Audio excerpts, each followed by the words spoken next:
this is Laura from Red Carpet Report. We're here in Hollywood at the series premiere of Cast Me on MYX TV. DK, well, you were on the reality show. DK casting. Which reality show? America's Got Talent. Yes. You were on America's Got Talent. I was. And what advice do you have for the DK casting for the people who are coming on the show and in this competition? What advice do you have for them? You know, like. Oh, okay, sure.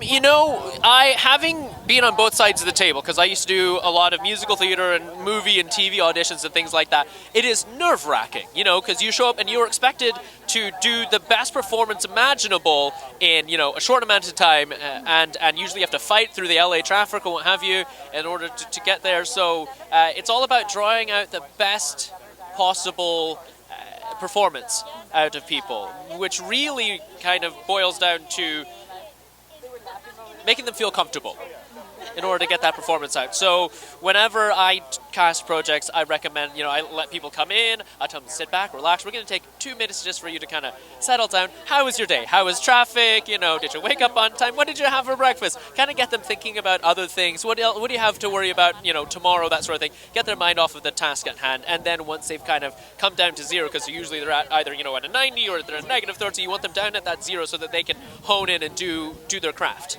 So that's what I find usually helps in those sorts of situations. So you want low pressure, be friendly and open as possible, and then, of course, there's advice you can give to casting directors, but there's advice you can give to actors. And, of course, the advice I always tell to my acting friends is, you know, first of all, there's no reason to be nervous. You're only excited. You are in a position that many people vie for. You know, they want to be in that casting room, and they are not, but you are, so you should be excited. And secondly, just as much as you want this role, the casting directors want you to be the person who fits this role, because as soon as they find the person that they want, then their job is done. You know, they want that first person to walk in to be the person for this role, because like, oh, good, we nailed it. The first person who walked in nailed it. Don't have to search anymore. So yeah, so just realize that they're rooting for you as much as you're rooting for yourself.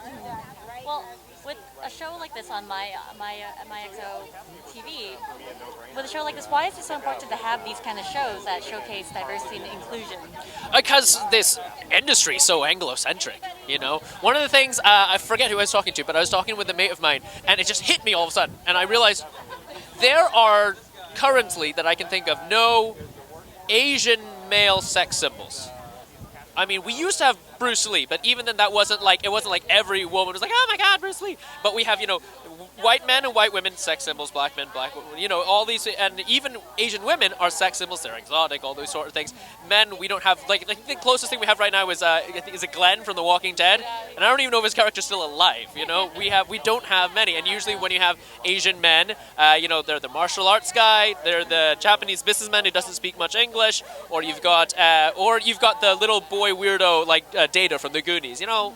Or $50 bill, $50, like, you know, there's all these stereotypes that exist, you know, and we need to do our best to kind of break through those, and there's no way to break through those if we don't get screen time to show that this isn't just the way that the world works. I love it. I've seen a couple of TV shows where this happens, where they have like an Asian suspect in like a murder or something, and they corner him like, no, you guys, you don't understand. And then it's like, all right, hold on, let me tell you the truth. And like, when I'm to your accent, it's like, you think I talk like that? No, I do that because it sells DVDs, you know, and I love it when they do that. I had a screenwriting teacher who used to tell me that stereotypes are great, breaking stereotypes are even better. So we need chances to break the stereotypes. They've been established now we need to break them. Now we need to show them that when you think of Asians and, you know, it's this bubble, it is not this bubble doesn't actually exist, you know. Well, you're from Scotland, right? I am, yes. So do you feel like your accent, because Scottish and British, Anglo-eccentric of that Yeah. era, do you feel like that is more appealing to than the regular American accent? You know what? I don't really know, because I did try to hack it for a while without the Scottish accent, because when I moved back here, I got rid of the accent really quickly because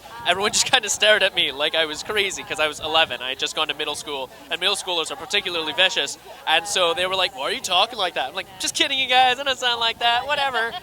And so I was just American for a really, really long time.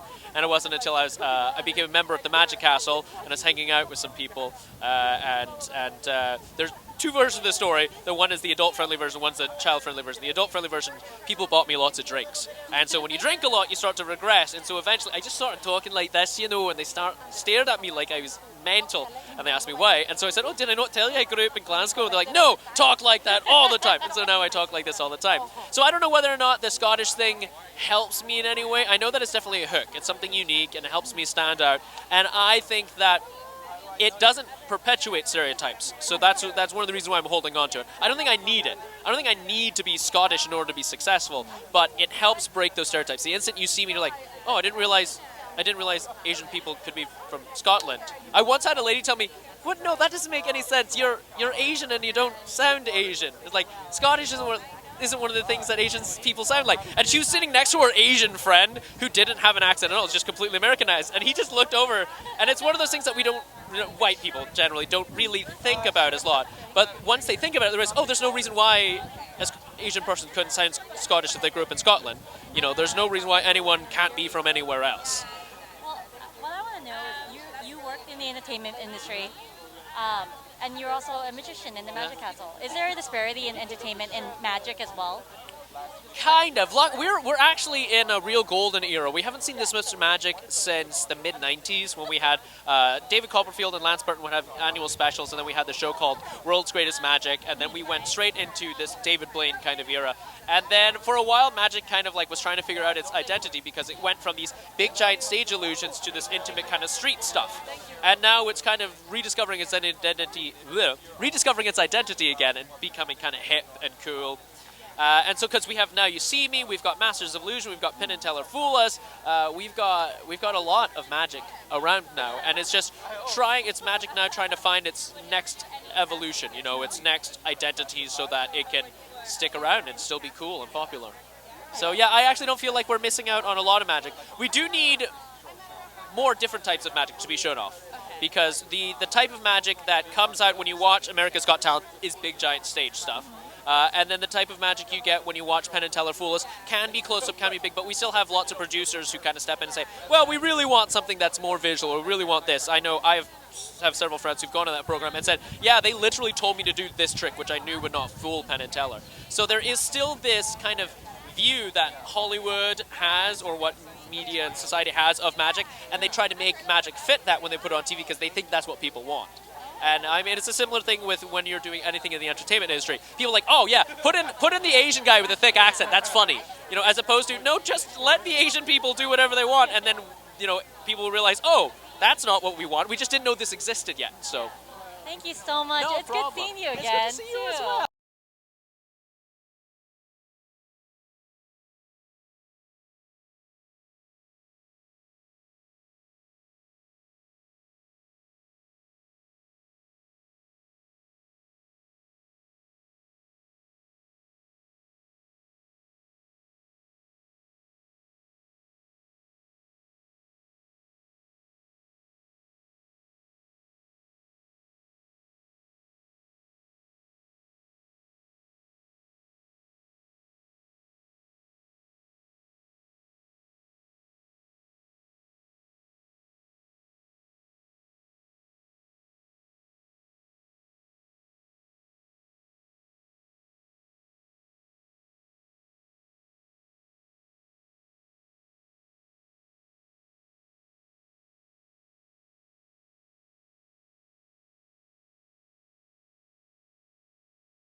Okay, ready.